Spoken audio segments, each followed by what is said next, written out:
everyone. Today we're talking about concussions, but not the way you've probably heard them explained before.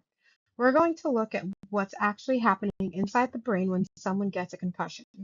First thing to understand, a concussion is not a bruise. Think of a brain cell like a small factory running on a very tight budget. It makes just enough energy to keep the lights on, nothing more. A concussion doesn't cause bleeding or cuts. There's no visible damage. That's why a normal CT scan or X-ray often looks completely fine after a concussion. The real issue is invisible.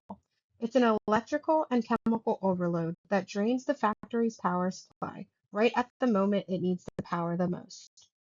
Let's walk through exactly how that happens step by step. The hit scrambles the cell's wiring. A hard hit stretches and jostles brain cells. Like a tiny crack in a wire's insulation, this forces potassium, a charged particle normally kept inside the cell, to leak out. Step 2. The cells panic and work overtime. To pump that potassium back in, the cell needs a burst of energy. So it forces its glucose burning engines into overdrive way beyond their normal rate. 3. Calcium floods in and clogs the machinery. While potassium is leaking out, calcium, which is normally kept outside the cell, rushes in and gets stuck inside the mitochondria, the cell's power plants. Think of it like sand getting into an engine.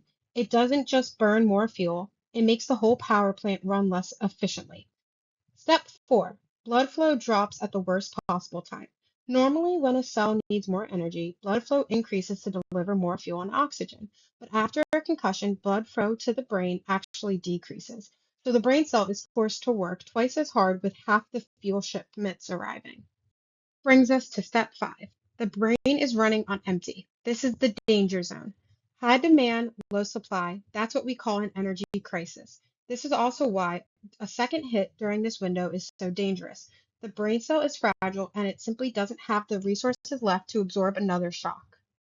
Why does all of this matter for you? First, no visible injury does not mean no real injury. This is a chemical and metabolic event, not a structural one. Second, symptoms can lag behind or even resolve before the brain is actually healed. The energy crisis can outlast the headache. Third, the danger of going back too soon isn't about toughness. It's about a brain that's temporarily running without its normal safety procedures. And that's exactly why rest and graded return to play protocols exist. They're built around this exact timeline. Thank you for listening, and now I hope you have a better understanding of what happens inside the brain when someone has a concussion.